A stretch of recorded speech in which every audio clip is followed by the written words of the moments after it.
Alors, je vous montre une ville qui est loin d'ici, au Yémen. Mais donc, le thème de la conférence, c'est comment construire nos écoles de logement sans faire appel aux entreprises du CAC 40, aux banques et à la culture de la finance. L'idée, c'est pas de retourner et de faire comme au Moyen-Orient, mais je voulais quand même vous montrer une ville avec des buildings qui a été construite avec des matériaux issus du sol, qui fait plusieurs étages, qui a été construit sans outils et en même temps qui a fait appel à aucune de nos multinationales d'aujourd'hui. C'est à titre d'exemple, il y a des exemples aujourd'hui dans Paris qui vont être similaires à ça. Comment je vais présenter les choses? Je vais d'abord un peu me présenter. Je vais faire un état des lieux du monde de la construction aujourd'hui. Je vais faire un état des lieux écologique. Je vais faire un état des lieux culturel. Je vais faire un état des lieux social. Et je vais essayer de montrer comment on pourrait changer ça. Enfin, dans le concret et encore plus concret, si on prenait le pouvoir, comment agir à l'échelle de la commune et comment agir à l'échelle de la France.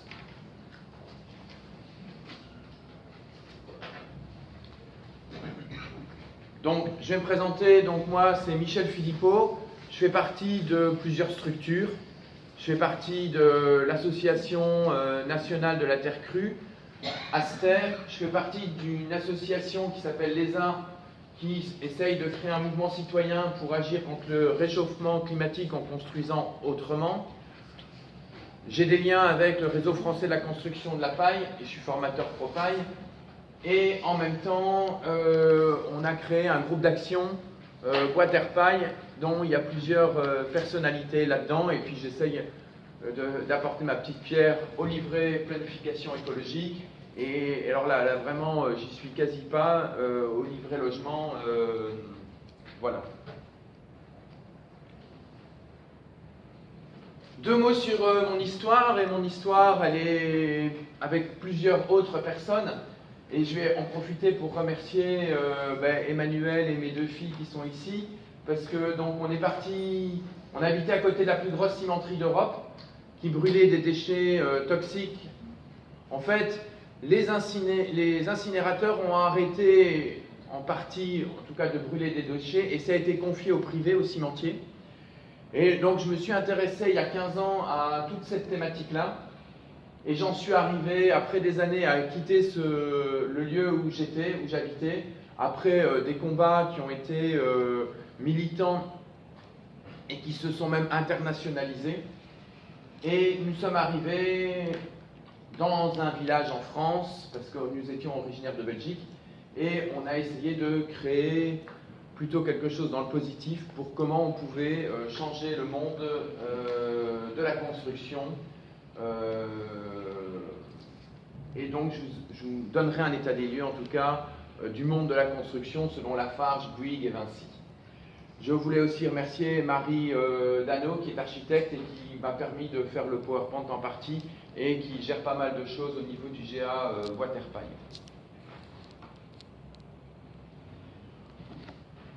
Voilà. Quelques petits mots sur l'association l'ESA. Après ça, je présenterai le groupe d'action Waterpaille. Donc, on a essayé de mettre en place une formation professionnalisante qui est tout simplement le TP maçon bâti ancien. Donc, le TP maçon bâti ancien, mais on a essayé de l'orienter terre crue. Notre objectif, c'est surtout de faire de la formation dans les lycées pro et d'introduire ça dans la formation continue, mais surtout dans la formation de base, avec toutes les difficultés du monde, parce que, en gros, il y a plein de chantiers, il y a plein de débouchés économiques, mais il n'y a surtout aucune volonté politique pour mettre ça en place. Les formations longues, je vous expliquerai, auxquelles on est en pétition depuis plus d'1 an, et il n'y a rien qui bouge parce que il y a des chantiers derrière, mais il n'y a aucune volonté politique. Et alors pour l'intégrer dans les lycées, etc., on le fait parce qu'il y a clairement des professeurs de maçonnerie qui veulent donner ça comme matériaux et qui veulent parler de tout ça, et on y arrive par ce biais-là. Donc on essaye aussi de sensibiliser par des conférences, des chantiers écoles. de la militance aussi politique. Mais bon, l'association LESA est apolitique. On travaille sur le développement de filières locales, mais surtout pour développer des petits artisans, des architectes, pour développer, en tout cas, pour qu'ils puissent trouver une place, surtout pour, comme vous allez le voir au fur et à mesure, puisque le titre c'est comment passer du CAC 40, c'est comment mettre au travail les petits artisans, les petits agriculteurs et comment leur trouver des débouchés à eux. Et on fait aussi de la recherche scientifique, même si ça fait un an qu'on est beaucoup moins sur ce secteur. Voilà, après s'être présenté, vous m'entendez bien? Ça va? Voilà. Je fais un petit état des lieux de la construction sous Lafarge, Vinci et Bouygues. Alors quand on parle de bilan carbone, de CO2, etc., on va avoir plein de chiffres. Vous allez voir en fait le bilan carbone de la construction, on va avoir des chiffres entre 20% et 43%. 20%, en fait, quand on parle de la construction qui est 20% du bilan carbone, c'est parce que pour chauffer les matériaux, pour l'utilisation dans la construction des matériaux, pour les chauffer, eh bien c'est 20% du bilan carbone. Les 20 autres pourcents, c'est si on parle de l'ensemble du cycle de vie d'un matériau. C'est-à-dire que si je travaille avec des matériaux isolants, je vais moins chauffer une maison et donc on va économiser du carbone et du CO2. Et donc on arrive jusqu'à 43% si on y met les routes, le logement, tout l'ensemble de la construction, ce que ça permet en économie de chauffage selon les matériaux qu'on utilise, et la construction des matériaux, qu'est-ce qu'ils mettent en place. Donc, moi je parle de 40 parce que je n'utilise pas les routes. Si on parle que le logement, c'est 27% du bilan carbone. Donc, en fait, c'est un des principaux leviers contre le réchauffement climatique avec l'agriculture, où on a aussi des chiffres qui vont varier entre 18 et 51, selon les mêmes raisons qu'on explique. Jusqu'où on compte le transport pour... donc il y a plusieurs chiffres qui existent. Moi je trouve que le chiffre le plus logique dans le secteur du bâtiment, c'est de faire une analyse complète du secteur du bâtiment. Et donc on est à 40% de l'empreinte carbone. Bon, voilà. C'est un secteur qui produit aussi énormément de déchets, comme on peut le voir. Donc ce sont des matériaux qu'on a dans le secteur du bâtiment qui coûtent cher à la planète. La principale raison, on parle beaucoup de l'économie d'énergie par rapport au chauffage dans la suite de la vie, donc ça c'est en gros les 20 autres pourcents. On parle rarement des matériaux qui, pour les créer, il faut les chauffer. Et donc je vais comparer différents matériaux et leur température de cuisson. Bien, le ciment, qui à lui seul représente presque 6% du bilan carbone. Quand on l'utilise avec la chaux, on est à plus de 7%. On est entre 5 et 6 en fait pour le ciment. Bien, il est cuit entre 1200 et 1800 degrés. Et à lui seul, comme je vous ai dit, il représente presque 6% des émissions mondiales de gaz à effet de serre. La chaux, c'est un matériau qui est cuit entre 800 et 1200 degrés. Souvent j'entends parler de terre, il y a la terre cuite, il y a la terre crue, et souvent la terre cuite a un bilan carbone pire que le ciment ou que le parpaing, pire que le parpaing au niveau du bilan carbone. Elle est cuite à moindre température, à 800 degrés, mais on cuit 100% du matériau. Quand on fait un parpaing, il y a plein de granulats, de sable. Au niveau du bilan carbone, la terre cuite en tout cas a un très mauvais bilan carbone. Dans le bilan carbone, évidemment, on parle aussi du transport et voilà, il y a des matériaux qu'on bouge moins que d'autres. Le plâtre, par contre, n'est chauffé qu'à 150 degrés et peut être considéré comme un matériau qui émet peu de CO2 à sa fabrication. Bon, ben, la terre crue, comme vous avez pu comprendre, eh bien, il n'y a pas de cuisson. Quand on utilise des matériaux comme le bois, comme la paille, ben, c'est la même chose. Ce sont des matériaux qui ne sont pas cuits. La paille et le bois vont encore plus loin que la terre crue, dans le sens qu'ils stockent du CO2 tant qu'ils ne sont pas en état de décomposition. Donc c'est des matériaux qui stockent du CO2.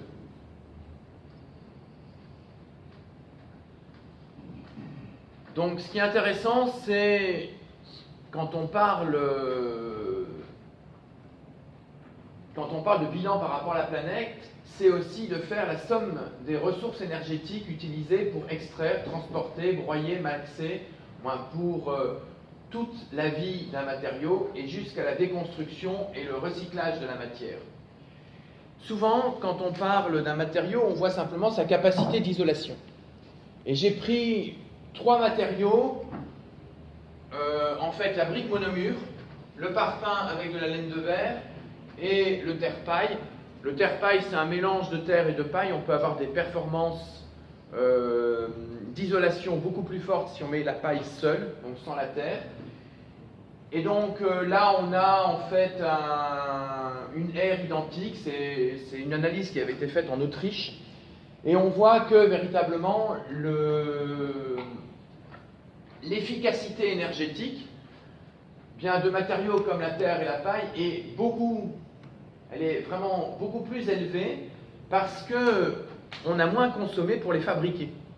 Et donc si on compare ce qu'elle nous protège en énergie durant toute sa vie par rapport au chauffage avec ce qui a été utilisé pour la fabriquer, la déconstruire, tout ce qui est cité, eh bien nous sommes dans des matériaux beaucoup plus écologiques et qui ont une efficacité énergétique beaucoup plus forte quand on est dans ce genre de matériaux. Comme je vous disais, on peut aussi avoir des bilans. Bon, les TEC CO2, c'est les fixations de gaz carbonique. Et de l'autre côté, donc, les émissions de gaz à effet de serre pour extraire, broyer et transporter. Eh bien, comme on voit aussi sur ce bilan, on peut même mettre en bilan positif pour la terre et pour la paille.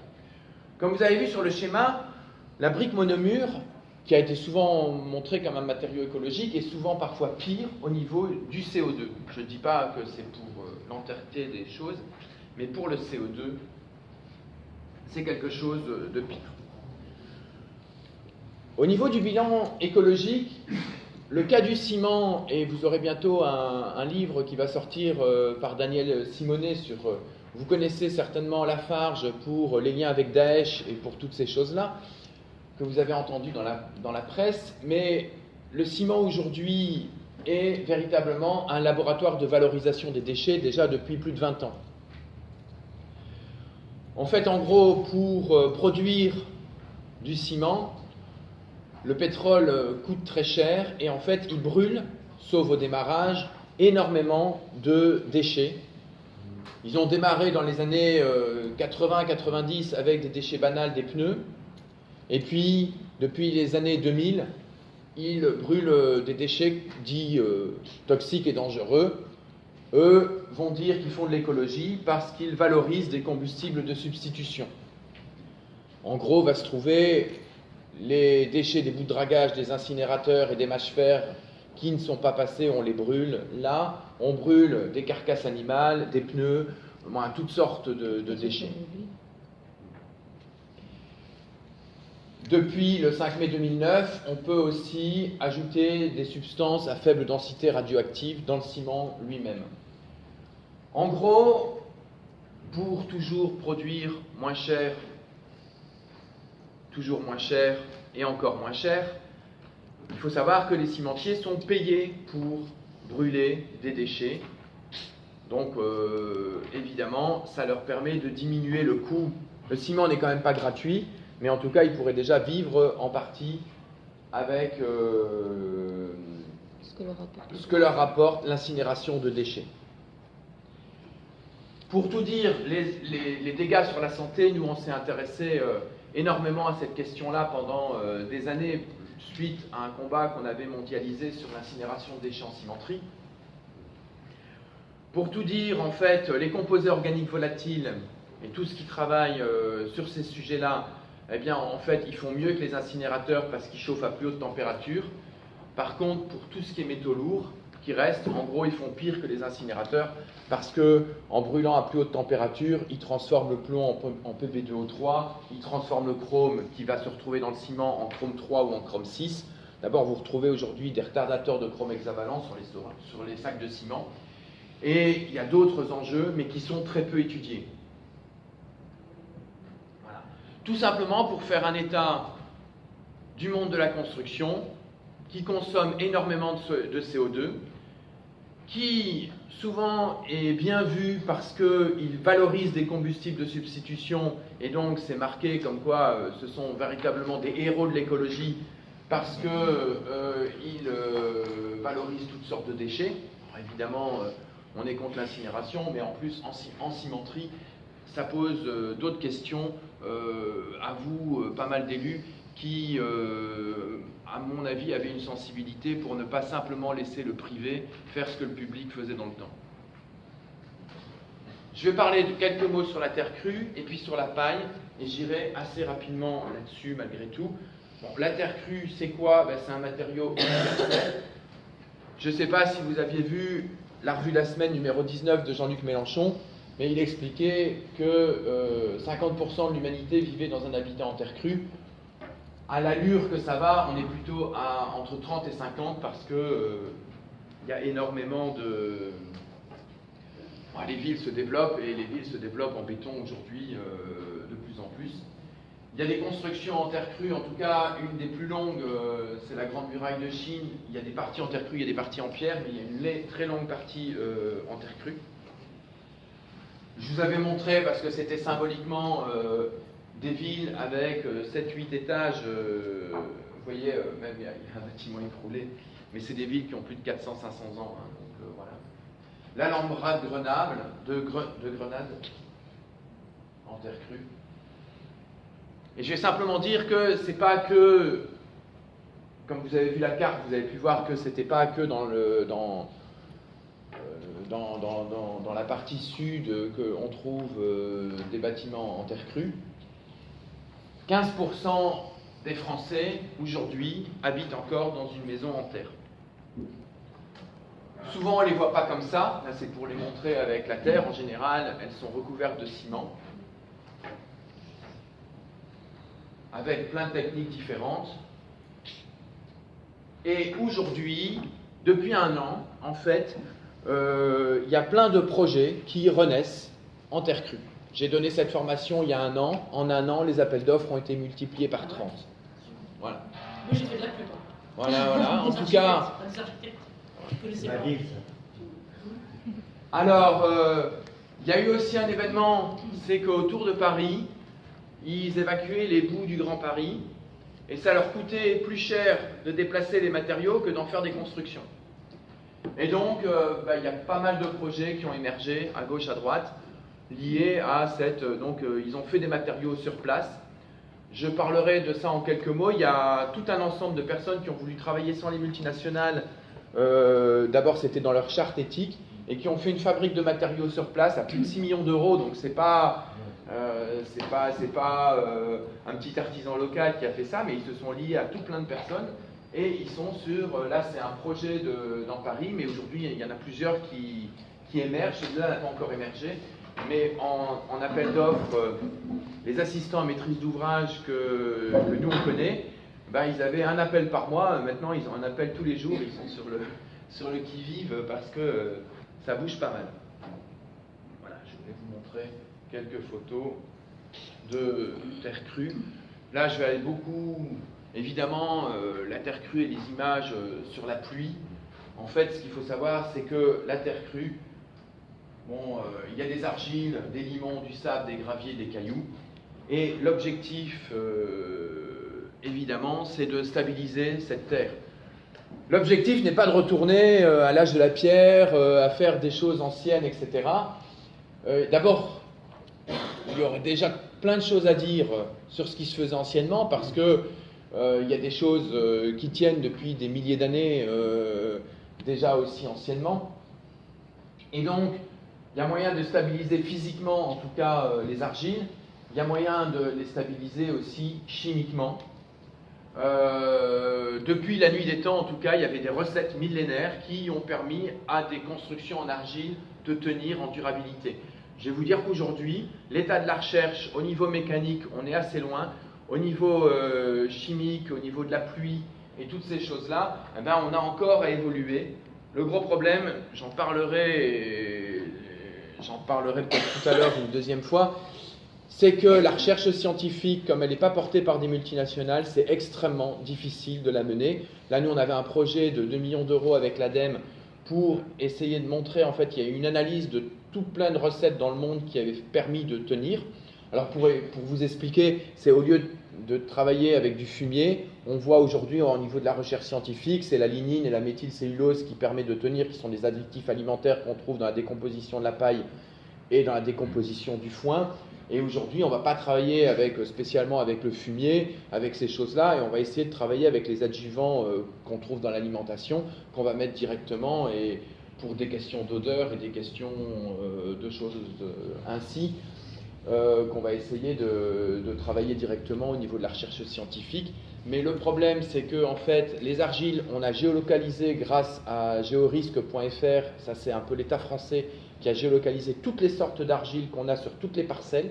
Donc ça, on sait exactement tout ce qu'on a. On connaît même les variantes d'argile parce qu'il y a une argile, par exemple gonflante, qui a des risques d'effondrement. Donc ils ont tout géolocalisé. Et nous, on aurait bien aimé faire une enquête sur les patrimoines anciens, avec des choses qui tiennent depuis des milliers d'années, et pour voir les processus chimiques et pour pouvoir simplement donner des recettes aux artisans pour ne pas passer par des multinationales qui vont prendre des brevets le jour où ils vont vouloir y aller. Et nous, on voulait que ce soit les petits artisans qui aient leurs recettes. Ben non, parce qu'il n'y a que des multinationales qui peuvent avoir les derniers projets à l'ADEME sur ces projets-là. Et donc, c'est impossible d'y aller, même si on est avec plein de laboratoires différents. Voilà. Ça, c'est la logique actuelle gouvernementale. Hein. Vous en doutez, elle est partout la même, quoi. Donc il y a d'autres qualités à la Terre, c'est la perspirance, l'inertie thermique, c'est pas un isolant thermique, mais elle donne une masse thermique, ce qui permet de maintenir une certaine température, et surtout aussi, c'est un régulateur thermique qui va être plutôt un régulateur vers le frais. Donc c'est pour ça qu'on va la trouver énormément dans des pays en dessous du 40e latitude sud. Il y avait des gens qui habitaient dans des maisons en terre avec au-dessus un isolant en paille, et quelques années plus tard, on leur a mis des parpaings, on leur a mis de la tôle ondulée, ils avaient 65 degrés dedans, et puis on leur a mis la clim, et ils ont froid encore parfois la nuit, quand c'est des périodes dans les déserts où il fait froid la nuit. Et donc voilà, parfois on invente des nouveaux matériaux, mais à part qu'ils appartiennent aux grands groupes, on ne fait pas spécialement toujours mieux. Donc ça améliore la qualité de l'air intérieur, c'est pour moi une qualité, mais pour certains c'est un défaut, c'est qu'il est difficilement délocalisable, voilà, et qu'il demande de la main-d'œuvre. La perspirance, c'est en fait que c'est un matériau qui va respirer. En fait, sans rentrer dans les termes trop techniques, en fait, il y a des facteurs qu'on appelle la mue d'un matériau. C'est sa capacité à laisser passer la vapeur d'eau. Et donc, en fait, on calcule l'épaisseur du matériau selon sa capacité à faire passer la vapeur d'eau. Et en fait, un matériau a de bonnes qualités de perspiration quand, en fait, il laisse passer la vapeur d'eau et il les laisse sortir du bâtiment. En fait, c'est surtout pour les bâtiments qui sont chauffés en hiver. En fait, ils sont sous pression. Et donc, en fait, l'idée, c'est qu'ils puissent quitter la vapeur d'eau à l'intérieur pour qu'on n'ait pas une sensation d'humidité. Je vais te prendre un exemple. Tu es dans une salle de bain, tu as un miroir devant toi, et tu prends une douche. Il y a du carrelage partout, ou du plastique. Ta vitre, elle va être complètement humide. Tu as des enduits en terre, tu sors de ta salle de bain, et tu peux te regarder dans le miroir sans aucun problème, même si tu as fait couler de l'eau chaude en abondance. Voilà. C'est une des qualités qu'on appelle la perspirance. Un état des lieux de cette filière-là, toute petite évidemment, c'est qu'il y a des règles professionnelles, en tout cas qui avaient été démarrées sur les enduits, qui là maintenant va être complète en 2018, parce que même si ça a été difficile, avec le ministère de l'Environnement, moi j'ai travaillé sur les réglementations techniques sur les enduits terre, elles vont sortir au mois de septembre. Au niveau formation, il y a une formation de post-architecte depuis 20 ans qui a démarré plein de choses en France, un DAS à terre. un postmaster. Et nous, on a essayé de mettre en place une première formation. On n'a pas essayé. On l'a mise en place. Voilà. On a mis en place une formation certifiante qui était en fait un TP maçon bâti ancien. Donc en fait, on a fait le TP, donc les élèves ont été évalués sur le TP. Sur le TP maçon, en fait, il n'est pas toujours expliqué les matériaux qu'on doit utiliser. Donc nous, on a il était marqué briques, on a fait des briques de terre crue. Il était marqué enduit en terre de pays, ben, on a mis du pisé. On a fait des enduits, il était marqué enduit, ben, on a... Donc nous, on a simplement eu, quand on a reçu le billet de l'État, parce qu'en fait, on a un titre professionnel et donc on a un examen étatique, quoi, du ministère du Travail, et donc on a fait un examen classique. Et alors après ça, on avait un autre examen au niveau de la terre crue, seul, et il a été reconnu patrimoine de l'UNESCO. Donc on a une reconnaissance mondiale par rapport aux examens terre crue, donc on a fait des examens terre crue à côté pour des maçons. Les 8 élèves ont réussi. On a 8 élèves, on avait 8 élèves, il y en a 8 qui ont réussi, il y en avait plein qui avaient pris des modèles différents. On avait énormément de femmes, parce qu'il y avait 6 femmes sur 8, et même parce que c'est quelque chose au niveau du matériau, ben, je vais essayer d'en parler en quoi ça peut intéresser, mais donc elles sont maçonnes comme un maçon classique. Quand je vous ai dit la difficulté, c'est que nous on a voulu absolument faire la gratuité pour tous, parce que pour nous c'était hyper, ça n'allait pas dans un autre sens. Mais malheureusement, bon, c'est que grâce à la France Insoumise qu'ils avaient écrit, Loïc Prodhomme avait écrit à tous les directeurs territoriaux de Pôle emploi et aux régions d'où venaient les personnes, et ils ont eu des billettes. En tout cas, la région PACA n'a jamais donné un copec là-dedans. Monsieur Muselier n'a jamais donné rien du tout. On l'a fait dans une école aussi, parce que pour nous, on l'a fait dans une école de maçonnerie classique. Et là, le maçon de cette école a décidé l'année prochaine de ne travailler en grande partie qu'avec ce matériau et formé au titre de maçon. Il a pris lui-même la décision de ne travailler qu'avec ça parce qu'il a été complètement séduit. Et les élèves aussi. C'est marrant parce que les élèves d'un côté, ils faisaient du jardinage et ils ont travaillé des trucs en permaculture, et les élèves de maçonnerie, ils ont travaillé avec de la terre. C'était des élèves que je revois, je vais revoir un gamin de la cité, d'une cité ici juste derrière à Marseille, même si nous on était du côté de Sisteron, et ils ont été complètement séduits déjà de travailler avec un autre matériau, et puis les gamins qui n'ont aucune culture écologique, mais ils disaient oui, mais non, si on en a sur les mains, c'est pas un problème. Voilà, il y avait vraiment quelque chose de très chouette qui s'était passé. Alors, la paille, quelques mots de la filière. La construction en paille démarre aux États-Unis en 1886, tout simplement parce qu'ils n'avaient pas de bois dans certaines régions.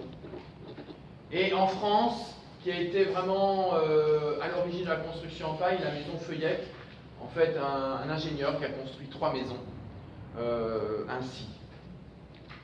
Aujourd'hui, on a 500 bâtiments par an qui se construisent en paille, et on a de plus en plus de bâtiments publics, dont des écoles, qui se construisent en paille. Voilà, l'école Louise Michel. Il y avait une école aussi où ils ont fait un débat là, avec les présidents, les candidats à la présidentielle. Mais c'était dans une école en paille. Ça m'a fait rire parce que ça n'a jamais été dit. Voilà. La qualité du matériau paille, ben, c'est d'abord que si on utilisait 5% des ballots de paille, eh bien on peut construire tous les bâtiments qu'on aurait besoin dans les meilleurs prévisionnels politiques sur toute la France. C'est un très bon isolant qui a une R de 7. Voilà. Si on utilise la paille qui est jetée, il ne suffit que 10% de la paille de blé produite. Ce qui est intéressant, c'est quand vous regardez chaque matériau, c'est leur productivité à la source. Aujourd'hui, c'est quelque chose qui permettrait d'avoir un revenu supplémentaire à des agriculteurs. Et voilà. 50% de la paille est utilisée et prélevée à moins de 10 km du chantier, donc on se doute du bilan écologique qu'il y a là derrière. On en produit de moins en moins de paille. Alors on produit des pailles avec des gros ballots, c'est ça? Le blé est de plus en plus court. dans les champs, avant, le blé, il faisait 1 mètre... Oui, oui, on en produit de moins en moins, parce qu'en fait, pour eux, c'est un déchet, donc c'est pas rentable, voilà. Mais même, ça aussi, je veux dire, mais rien qu'avec, aujourd'hui, ce qu'on produit moins, on pourrait construire ça. Alors évidemment, si on retourne avec quelque chose...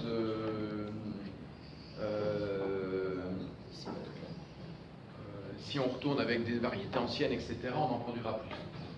Donc voilà, c'est un matériau peu cher, sain.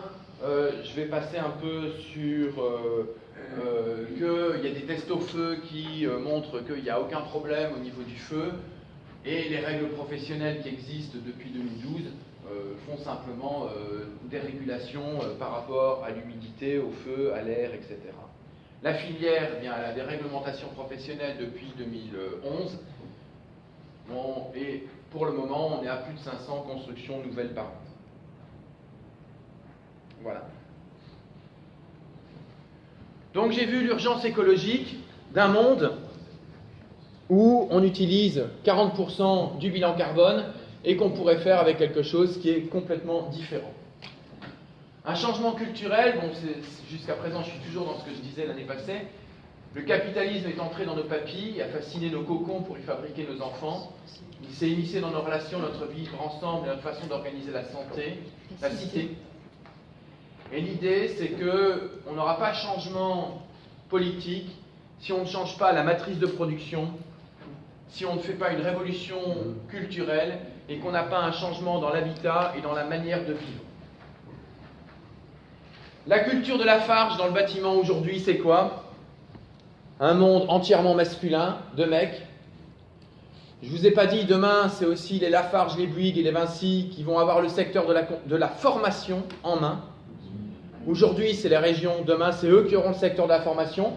Alors, si aujourd'hui on a difficile, nous en région PACA, à faire des formations comme ça, eux, ce qui leur intéresse, c'est que ce ne soient pas des artisans qui fassent quelque chose de beau, c'est qu'on ait des mecs qui soient prêts à poser des choses, et donc on ne va pas leur éduquer à... Bon, à mon avis, les formations vont plutôt s'orienter à des mecs prêts à poser du placo en 2 semaines, clac, clac, clac, voilà, le monde du masculin, une dépossession de l'intelligence artistique du métier d'artisan qu'on voit déjà, mais qui va aller encore beaucoup plus loin avec la prise en possession de la formation. Oui. En quelques mots, hein. Ils ne leur appartiennent pas aujourd'hui, ils appartiennent aux agriculteurs. De toute façon, le capitalisme, il peut véritablement se saisir de ces choses-là. Et déjà, il y a Bouygues, Vinci et Airbus qui travaillent sur des brevets terres, et nous on les a contrecarrés parce que c'est des brevets qui existent depuis des milliers d'années. Et d'abord, en plus, ils en font une pub que plein d'écolos passent sur Internet et sur Facebook. Ils ont fait un projet qui s'appelle H2PA, où en fait ils piquent des brevets mondiaux qui existent depuis des milliers d'années. C'est la société Argilus qui a fait ça, mais ils ont posé un brevet mondial. Jusqu'à présent, en fait, on a réussi à les contrecarrer. C'est un monde masculin, un monde du prêt à poser, voilà, des hommes qu'on veut remplaçables par des machines, et aussi tout a été fait par eux pour que ce soit des villes verticales. Donc en fait, ce sont des gens qui se sont fait énormément de thunes après-guerre. D'abord Bouygues a fait de la téléphonie, a fait plein de choses après, parce que ils ont tellement eu de sous en commençant à construire leur cité, etc. À un moment, ils ont fait... Et donc, en fait, il y a des appels d'offres qui leur correspondent. Et on va expliquer en quoi, parfois, on peut changer des appels d'offres en étant sur d'autres logiques. Donc, pour moi, un argument pour un changement culturel, bon, j'avais mis ça parce que c'est ce qu'on avait à l'école de la Viste, on avait mis la question de la beauté, qui pour moi est extrêmement intéressante. Ben déjà, quand on va vers d'autres matériaux, il y a une réappropriation féminine du monde de la construction. Voilà. Le premier habitat de l'être humain, c'est le ventre d'une femme. Et ce que je veux dire derrière ça, c'est que dans plein de tribus, aujourd'hui, le monde féminin est absent du monde de l'artisanat, mais il y a peut-être des raisons profondes à ça. Je ne sais pas lesquelles, hein, parce que je ne suis pas une femme, mais en tout cas, moi, ce que je vois, c'est que nous, quand on est sur ces secteurs-là, on a 80% de femmes à dire que 70-80% de femmes, sur la terre crue encore plus, sur la paille, etc., là on est un peu à des autres chiffres. Mais voilà, il y a une revalorisation du savoir-faire de l'artisan. Voilà. Nous, on réfléchit à une limitation de la mécanisation, c'est-à-dire qu'on est vraiment pour la mécanisation, mais à un moment, elle devient défavorable à l'être humain. Il y a la mécanisation qui libère l'être humain, qui lui empêche de porter des charges lourdes, et il y a des choses qui, à un moment, sont faites tellement dans une certaine culture qu'en fait, c'est pour qu'on lui pique le boulot, quoi. Le goût du beau, et puis une architecture qui s'inspire de la nature. Bon, je ne sais pas si vous connaissez Idriss Aberkan, il montre avec, je ne sais pas si vous avez vu, comment on peut découvrir plein de choses au niveau de la connaissance, au niveau scientifique. Eh bien, c'est vrai qu'il y a du calcaire et il y a de l'argile dans l'œuf. On voit que ça tient et que ça a des résistances mécaniques. L'argile est utilisée par les termites. La nacre, c'est un similaire d'argile qui tient dans l'eau, etc.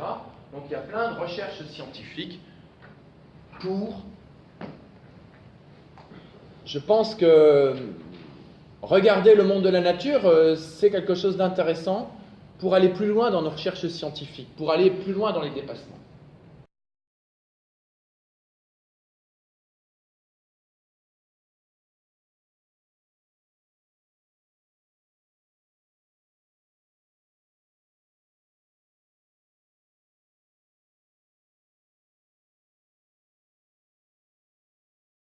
Alors, le genre de matériaux, je vais aller assez rapidement pour expliquer ça et ne pas rentrer dans le détail qui est là. En fait, il demande une intensité sociale beaucoup plus forte.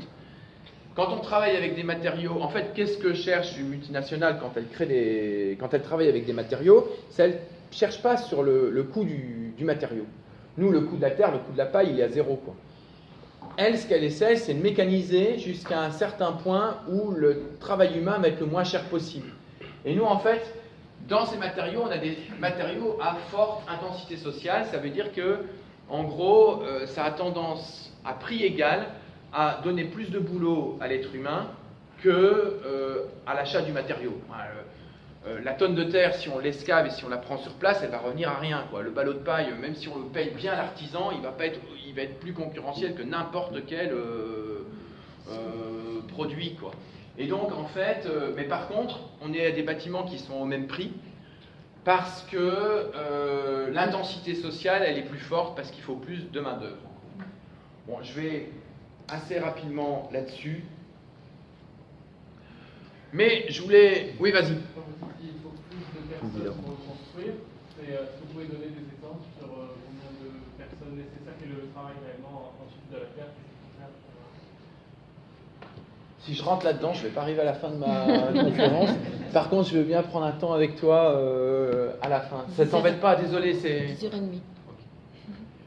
Ce que je voudrais dire, c'est que si on change de logiciel, si on change notre matrice productive, eh bien, on peut créer jusqu'à 1 million d'emplois dans le secteur du bâtiment. Alors... Pardon ? Le MEDEF disait pareil. Ouais, mais je pense que... Non, c'est une blague. Voilà, non, mais c'est chouette. Alors moi, je vais essayer de montrer un peu comment on peut chiffrer ça. D'abord, il y a l'isolation thermique. Je vais prendre quelques mesures qui ont été données par la France Insoumise. Donc, dans le livret logement, il parle d'une isolation thermique de 700 000 logements, un coût de 20 milliards d'euros. Bien, isoler tous les bâtiments aujourd'hui qui ne sont pas isolés, bien, rien que cette mesure, eh bien, le réseau Action Climat le chiffre pour 750 000 logements à 400 000 emplois créés. Dans le livret logement, on parle aussi de la création de 120 000 logements sociaux supplémentaires. Donc, on relancerait l'aide à la pierre et le logement. Bien, c'est aussi 200 à 300 000 emplois minimum qui pourraient être créés. Si on lutte contre la fraude au détachement et les inégalités, parce que même quand il n'y a pas de fraude, on a quand même les cotisations qui sont versées dans le pays d'origine, les cotisations sociales, eh bien on pourrait créer, comme un gars il fait 70 heures, si on avait le temps de travail légal partout à 35 heures, je veux dire on pourrait créer jusqu'à 50 000 emplois créés. On estime qu'il y a il y a 500 000 emplois détachés qui ont des contrats de 43 jours minimum, mais en fait, on pense qu'il y en a plutôt 1 million. Et comme il y en a 43% dans le secteur du BTP, voilà un peu le calcul qu'on pourrait faire, qu'on pourrait créer de l'emploi. Et en fait, le passage à des matériaux biosourcés, qui ont un moindre coût et plus d'intensité sociale, eh bien permettrait, alors c'est beaucoup plus lent la création d'emplois. Pourquoi? Parce qu'il faut un accompagnement culturel, il faut former des gens, et là on est mal parti. Hein. Mais en fait, on pourrait créer jusqu'à 400 000 emplois en 20 ans et 150 000 au bout d'un quinquennat. Voilà. Donc au total de tout ça,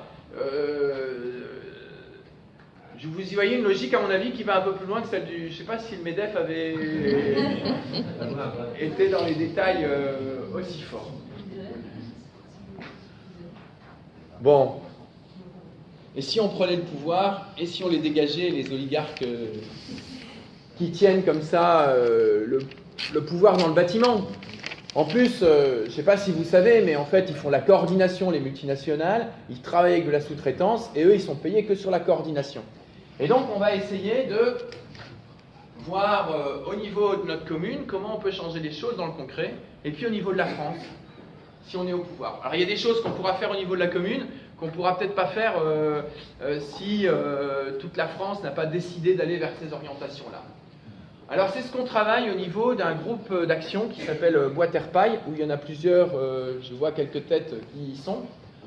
Notre objectif, on va sortir dans 1 mois maintenant avec Marie, 1 mois, 2 mois, quoi, voilà, fin octobre on va dire au plus tard, une brochure à destination des élus, dont la base va être un peu cette conférence, à part que dans la pratique, ce qui est la partie la plus chouette pour les élus, mais aussi la plus pénible pour les gens qui viennent de l'extérieur, parce qu'on est dans le très concret, il y a plein d'articles de loi, la petite brochure, elle sort courant octobre, et là, ça va être très pratico-pratique. Comment on fait pour mettre ça en place dans la commune? Donc, des outils pour construire durable dans la commune. Et de l'autre côté, on va travailler sur un livret qui n'est pas un livret comme les petits livrets, mais c'est un autre livret. C'est pas les livrets thématiques, donc c'est un livret programmatique, on va dire, de manière générale. On a fait actuellement dans le GA, on va dire, on approche 60 auditions du milieu, architectes, artisans, producteurs de matériaux sur site. Voilà, on a fait des auditions dans tout ce milieu pour sortir le bâtiment de l'emprise des multinationales. On a fait des auditions, là on va entamer des débats contradictoires, et puis on espère un jour arriver avec un petit livret programmatique, et puis peut-être un jour il y aura des propositions de loi sur tous ces sujets-là. Donc on y travaille, nous, au niveau d'un groupe d'action, on est une quinzaine, et il y en a plusieurs qui sont ici. Et voilà, rien que pour les entretiens, là, Marie qui est là, on est à plus de... Voilà, on a pas mal d'entretiens qui durent. Donc comment agir à l'échelle de la commune? Alors, sans faire marcher les entreprises du CAC 40.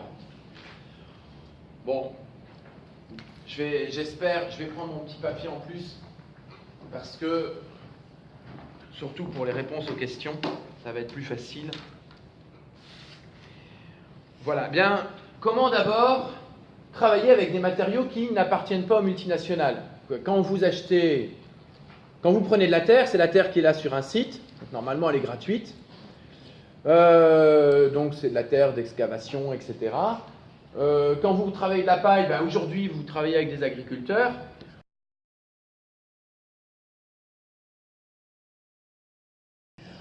Alors, ce qu'il faut, c'est bien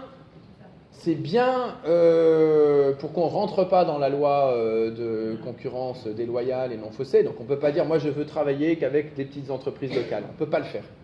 Aujourd'hui, comme j'ai dit, comment construire à l'échelle de la commune tant qu'il n'y a pas un autre pouvoir au niveau national. Hein.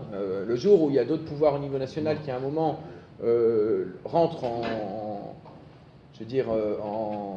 en conflit avec la loi de la concurrence déloyale et non faussée, à ce moment-là, on est sur autre chose.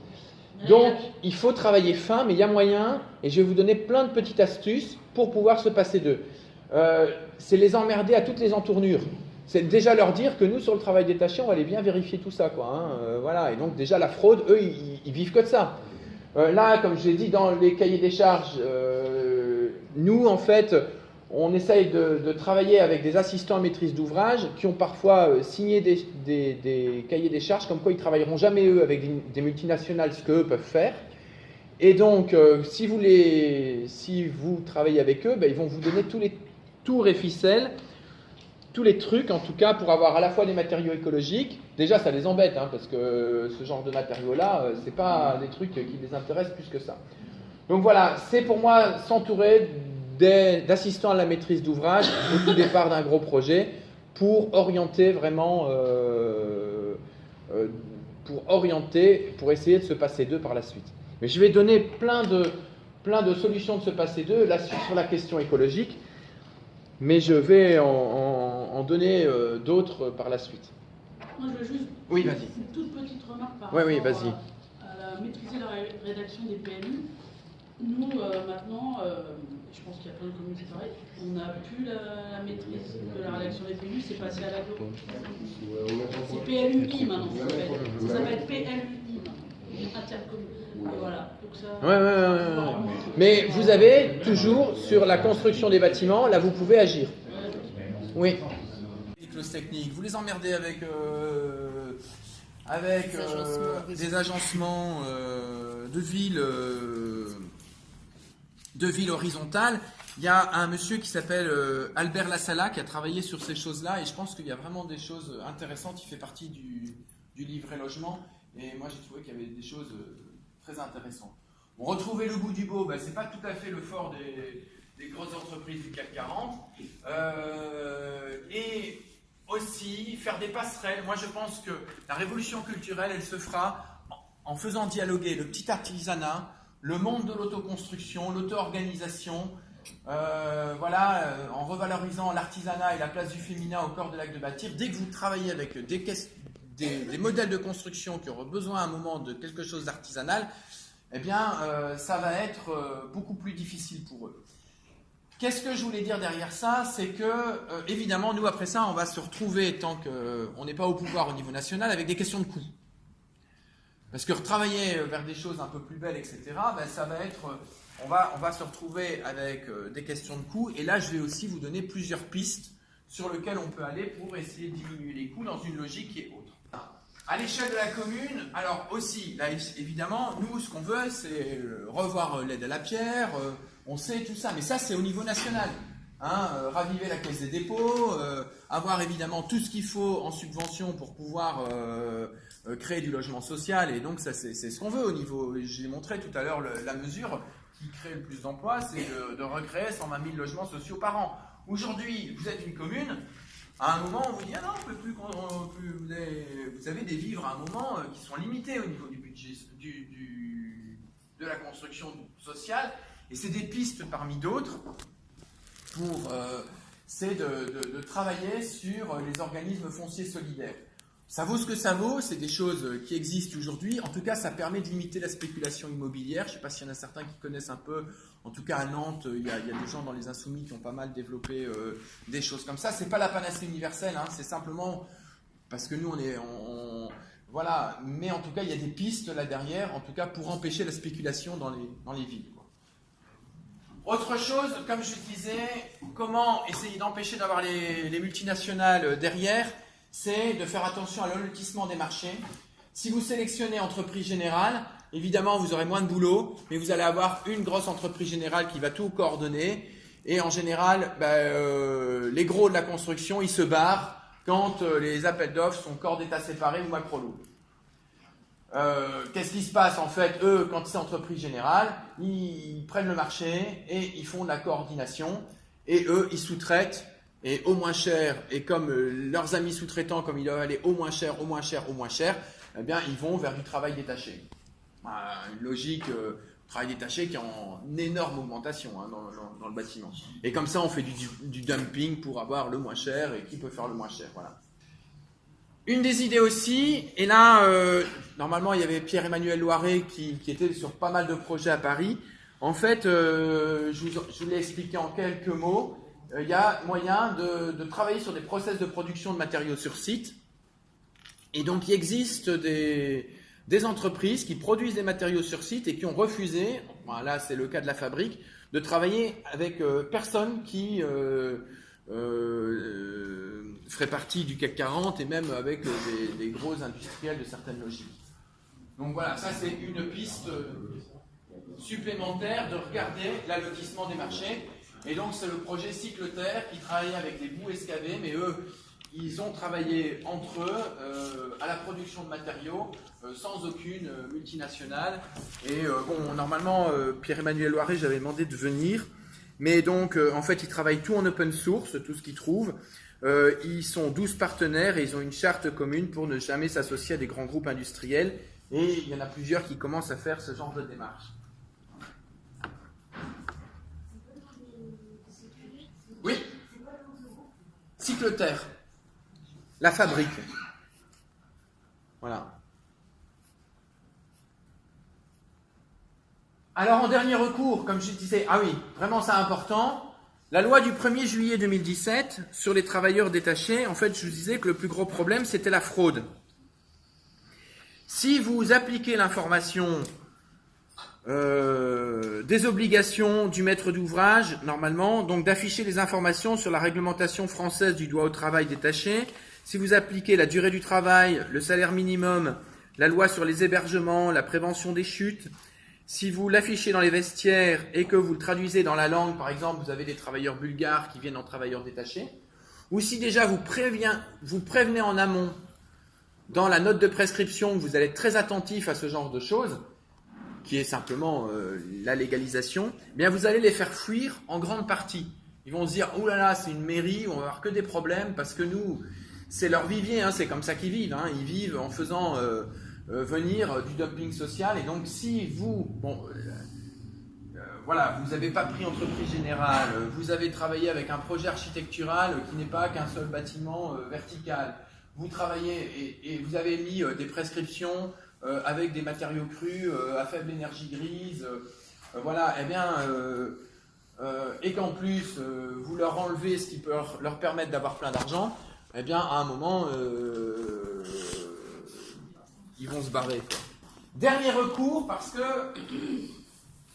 et là c'est un recours culturel et auquel on peut faire un débat et être complètement critique par rapport à ça. On voit voilà, vous avez vu un peu ce qui s'est fait à l'école de la Viste à Marseille. À un moment, la commune n'agissait pas, ils ont construit autrement. Donc on pourrait se dire, ouais, mais bon, merde, c'est de la basse main-d'œuvre, on a fait travailler des gens, etc. Je dis qu'au niveau culturel, on peut aussi, si à un moment on est pris par la question des coûts, aller vers la question des chantiers participatifs ou la formation sur chantier. Moi, nous, par exemple, dans la commune où je suis, ils ont travaillé avec des chantiers participatifs et d'insertion, et j'en connais même dans les logements sociaux où ils ont fait ça pour essayer de réapproprier, que la personne se réapproprie par exemple à la fin, à la finition des enduits avec des couleurs, etc., où il y avait un formateur sur site, il leur donnait un diplôme, pourquoi pas, sur ce qu'ils avaient fait les personnes en insertion, ou avec une participation citoyenne.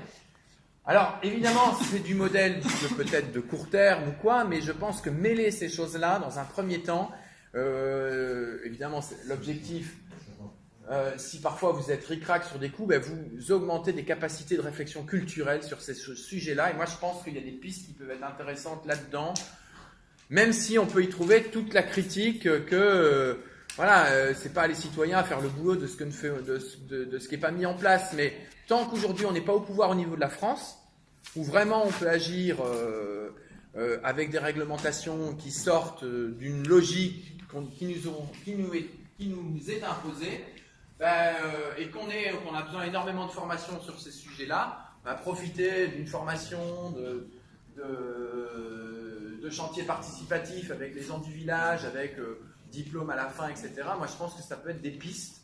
En tout cas, je connais des logements sociaux qui ont fait ça à la fin, et il y a parfois une meilleure réappropriation des gens aussi sur tout ça.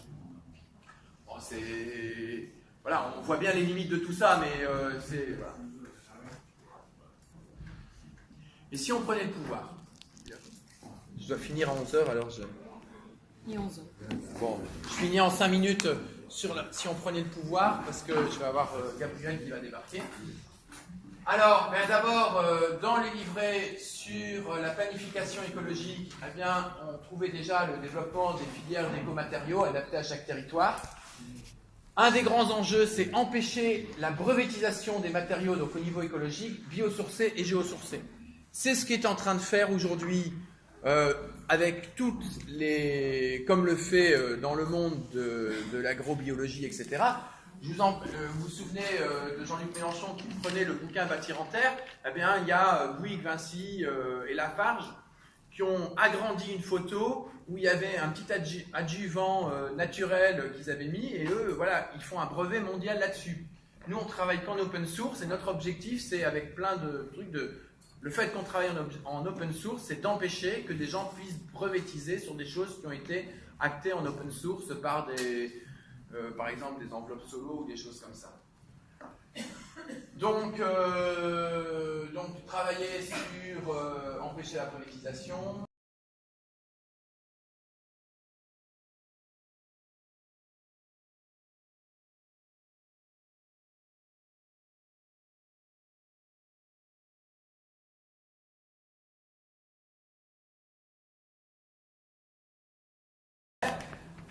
On aide la subvention pour la recherche publique, et aujourd'hui, eux, ils avaient les niches fiscales, mais en même temps, il n'y a plus rien maintenant pour les autres.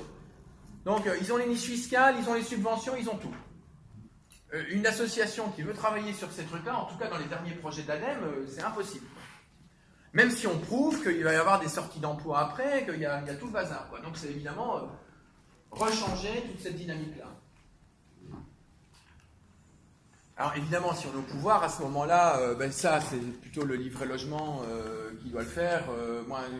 Voilà, ça augmenter le mécanisme d'aide à la pierre, raviver la caisse des dépôts, sortir des traités européens afin de mettre en place un protectionnisme solidaire qui va comptabiliser les vrais coûts environnementaux et sociaux, empêcher l'exploitation des travailleurs détachés, toutes ces choses-là.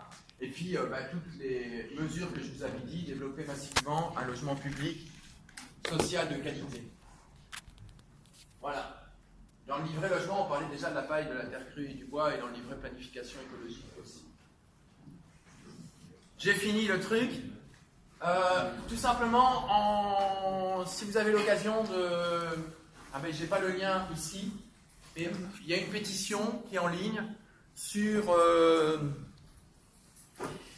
l'introduction dans les lycées professionnels de la formation en terre crue